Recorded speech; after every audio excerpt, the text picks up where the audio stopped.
بسم اللہ الرحمن الرحیم۔ یہ ماہ رمضان المبارک کا مہینہ ہے اور یہ مسلمانوں کے سیزن کا مہینہ ہے۔ جس طرح دنیاوی اعتبار سے ہم دیکھ لیتے ہیں کہ دنیا کے اندر کوئی بھی بندہ کاروبار کرتا ہے، کوئی تجارت کرتا ہے، غرض یہ ہے کہ دنیاوی اعتبار سے جو بندہ جس فیلڈ کے ساتھ جس کا وہ تعلق رکھتا ہے تو اس کا ایک سیزن آتا ہے، تو وہ بندہ کوشش یہ کرتا ہے کہ اس سیزن سے بھرپور طریقے سے ہم فائدہ اٹھا لیں۔ تو اسی طریقے سے ماہ رمضان المبارک کا مہینہ ہے، تو یہ مسلمانوں کے آخرت کے اعتبار سے یہ سیزن ہے، آخرت کمانے کے اعتبار سے سیزن ہے۔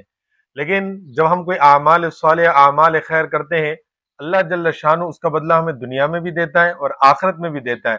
لیکن ہم مسلمانوں کا حال ایسا ہو گیا ہے کہ ہم آخرت کو چھوڑ کر دنیا کو ہم فوقیت دیتے ہیں، اور ہم یہ سمجھ لیے ہم نے ماہ رمضان المبارک کو کہ یہ دنیا کمانے کا سیزن ہے۔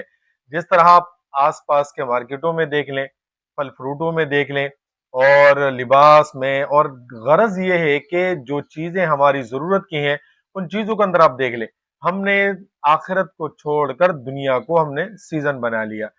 تو دنیاوی اعتبار سے جس طرح سیزن ہوتا ہے، کاروباری تجارت کرنے والا بیپاری ہوتا ہے، تو وہ کبھی بھی اپنا سیزن کو وہ ضائع نہیں کرتا ہے۔ یہاں تک بھی ہم نے دیکھے ہیں کہ لوگ ایک وقت کا کھانا دوسرے وقت میں کھا رہے ہیں، دوسرے وقت کا کھانا تیسرے وقت میں، اور کبھی کبھی تو یوں بھی ہوتا ہے کہ انسان کا وہ کھانا مس ہو جاتا ہے، ایک وقت کا کھایا دوسرے کا بھول گیا، یا دوسرے وقت تو کھایا لیکن اس ٹائم پہ نہیں کھایا، بلکہ اس کے علاوہ جو دوسرے ٹائم ہے اس ٹائم کے اندر مسئلہ کیا ہے؟ مسئلہ یہ ہے کہ اس کے پاس وقت اور فرصت نہیں ہوتی۔ وجہ کیا ہے؟ سیزن ہے، اور اسی مہینے میں اس کو کما کر اپنے لیے جمع پونجی کر لینا ہے۔ تو اسی طریقے سے یہ ماہ رمضان المبارک کا مہینہ یہ مسلمانوں کا سیزن ہے، تو اس کو ہم سیزن کے طور پہ بھرپور طریقے سے اس کے برکات، ثمرات اور رحمتیں ہم سمیٹ لیں۔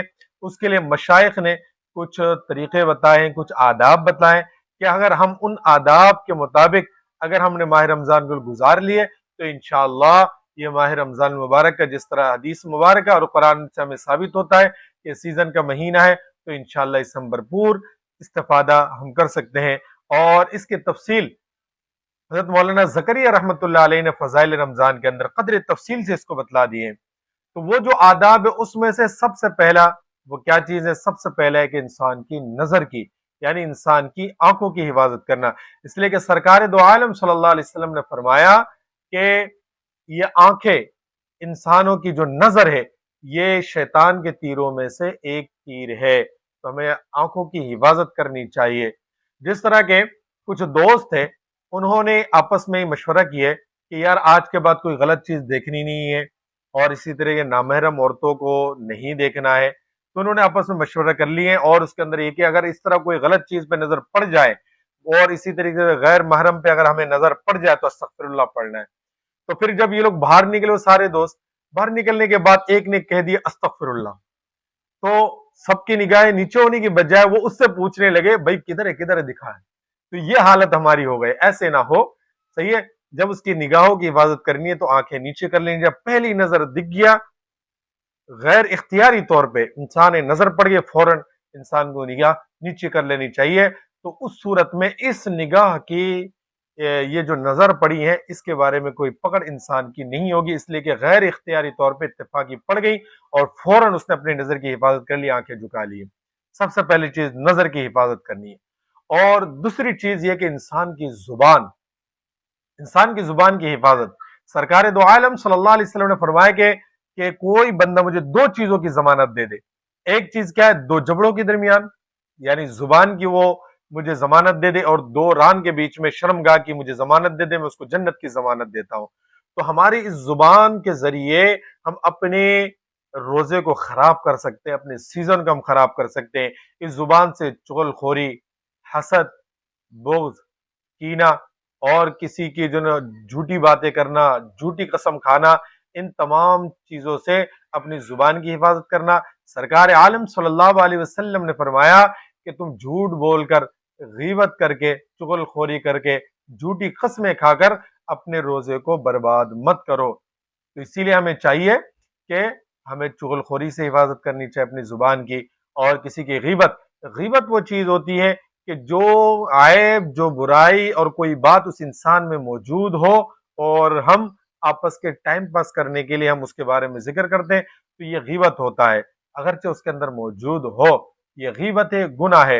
اور اور اس کے ساتھ تہمت وہ چیز ہوتی ہے کہ جو اس انسان کے اندر موجود نہیں ہے لیکن ہم نے بولا۔ اسلامی حکومت ہو اور اس بندے کو کوڑے لگایا جائے، اور اسی طریقے سے اور ادھر ادھر کی باتوں سے اپنی زبان کو حفاظت کرنا چاہیے۔ سرکار دو عالم صلی اللہ علیہ وسلم نے فرمایا کہ ماہ رمضان مبارک کے اندر 4 عمل کثرت سے کیا کرو۔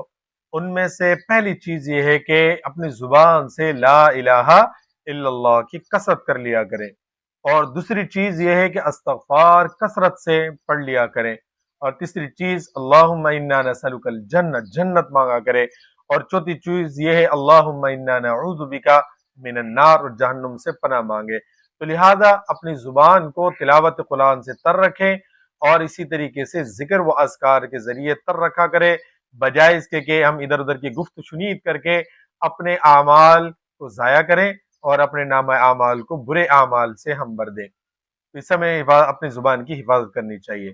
نمبر 3، تیسری چیز یہ ہے کہ اپنی کان کی حفاظت کرنی چاہیے، کہ جن باتوں کا کہنا زبان سے گناہ ہے ان باتوں کا کانوں سے سننا بھی گناہ ہے۔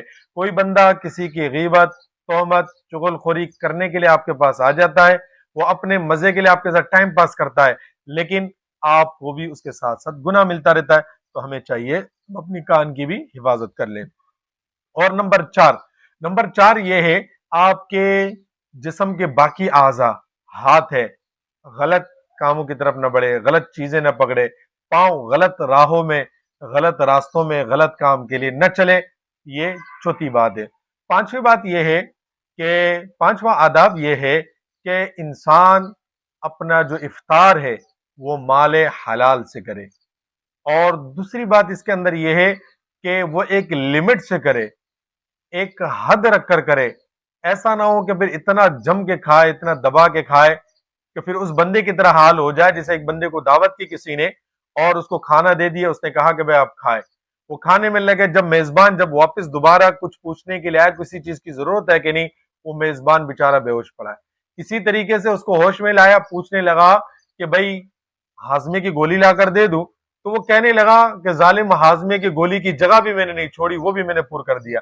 اتنا نہیں کھانا چاہیے، اس لیے کہ روزے کا ایک مقصد ہے کہ بھئی روزہ رکھ لی جائے تو اس کے جو فوائد ہے، اتنے کثرت سے انسان افطاری کر لے، کھانا کھا لے، پتہ لگا کہ اتنی سستی ہو گئی ہے انسان کو کہ وہ تراویح کے لیے اور اسی طریقے سے دیگر اعمال کرنے کو انسان کا جی ہی نہ چاہے۔ تو اس لیے ہمیں چاہیے کہ ہم جو ہے ایک لمٹ کو دیکھ کر، اور اس طرح بھی نہ کھائے کہ بھئی یہ آخری کھانا ہے، اس طرح بھی نہیں کھانی چاہیے، بلکہ ایک حد تک کھانی چاہیے۔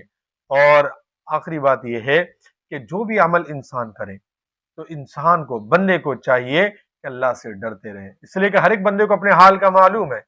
ہر ایک بندہ اپنے گریبان میں جھانک لے کہ میرا عمل کس قدر ہے اور میرا عمل کس قابل ہے اور کس درجے کا، ہر ایک بندے کو اپنا پتہ ہے۔ تو اس لیے کوئی بھی عمل ہو ڈرتے رہنا چاہیے، لیکن جیسا تیسا کر کے اللہ تو قبول کر لے۔ تو اس خوف اور اس خطر کے ساتھ جو ہے بندے کو اپنے ماہ رمضان کے روزے ادا کرنے چاہیے۔ تو اللہ پاک سے دعا ہے کہ اللہ پاک مجھے بھی اور آپ کو بھی اس پر عمل کی توفیق نصیب فرمائے۔